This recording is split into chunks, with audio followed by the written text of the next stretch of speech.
संगत जी, आज 24 सितंबर है और आज बाबा जी ने दिल्ली में सत्संग फरमाया।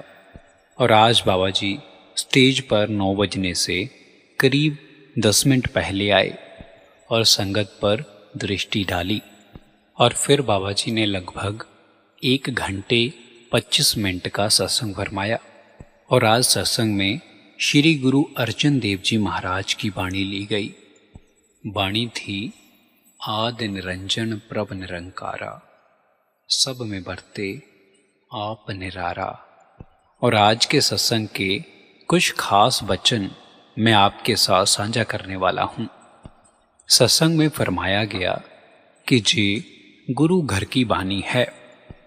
आप फरमाते हैं कि गुरु घर की बानी ने हमें बहुत खोलकर समझाया है कि हमें किसकी भक्ति करनी है और कैसे करनी है।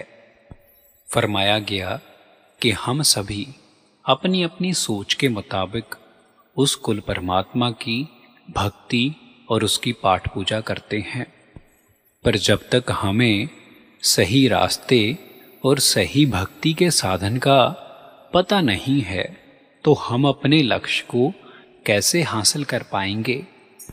आपने फरमाया कि देखो, दुनिया में अलग अलग वक्त पर अलग अलग संत महात्मा आए और उन्होंने एक ही उपदेश दिया और उस वक्त की हमारी कमजोरियों और ताकतों के ऊपर ज़्यादा ध्यान दिया ताकि हम उनको काबू में कर कर अपने लक्ष्य को हासिल कर पाएं।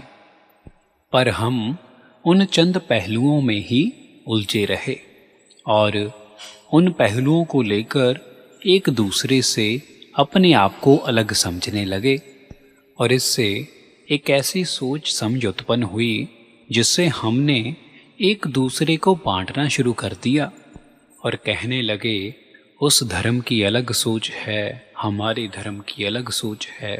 और इसके साथ साथ जो चीज़ बांटी नहीं जा सकती थी, हमने तो उस मालक को भी बांट लिया और अपने असल उद्देश्य को भूलकर बाहरी रस्मों रिवाजों में सिमट कर रह गए।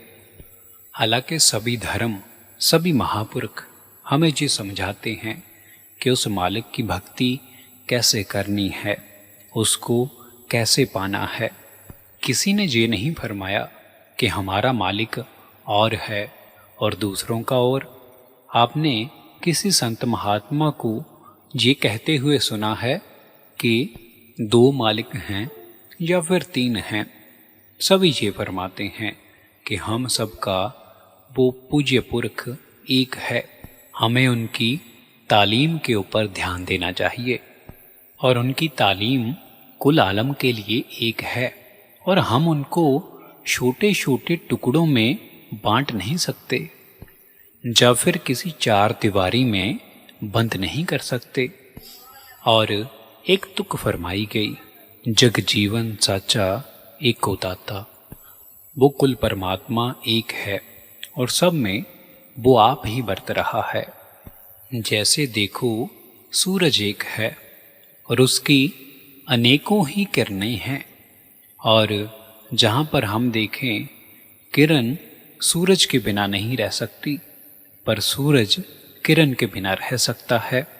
ऐसे ही हम हैं, हम उस मालिक से बिछड़ कर नहीं रह सकते और हमें उस मालिक से मिलना है। वो कैसे मिलना है, अगली तुकों में फरमाते हैं, अनिक कर्म किए बहुत तेरे, जो किए सो बंधन पेरे। क्रुत्ता बीज बीजे नहीं जम्मे, सब लाहा मूल गवाइंदा। आगे फरमाया गया कि हम उस कुल परमात्मा को पाने के लिए इस दुनिया में अनेकों कर्म करते हैं, पर हमें ऐसे कर्म नहीं करने हैं जो हमें इस माया के साथ बांधें या फिर इस माया के साथ बांध कर रखें।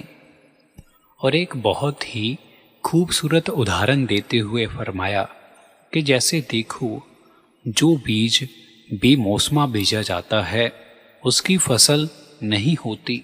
ऐसे ही हम इस जीवन में अपने मन के अनुसार उस परमात्मा को पाने के लिए अनेकों ही कार्य करते हैं और उन्हीं में फंसे रहते हैं।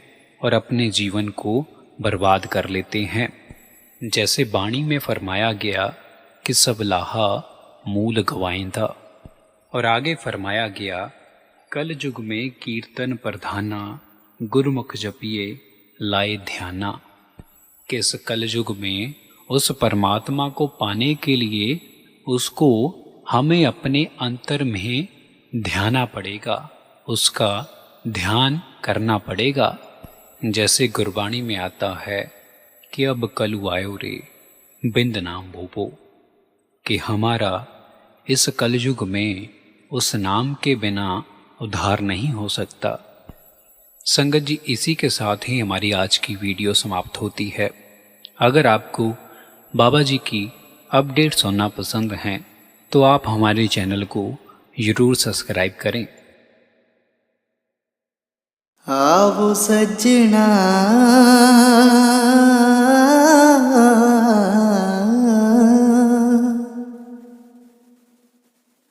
हाँ देखा दर्शन तेरा राम,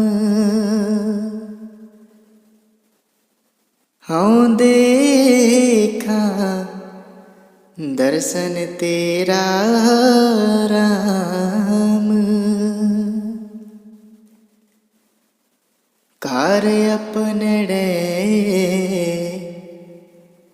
खड़ी तका में, मन चाओ कनेरा राम, मन चाओ कनेरा सुन प्रभ मेरा। मैं तेरा परवासा, आवो सजना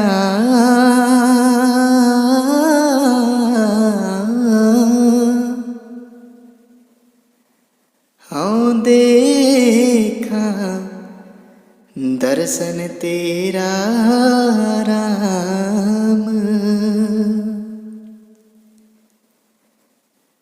दर्शन देख पई नेह केवल, जन्म मरण दुख नासा। सगली जो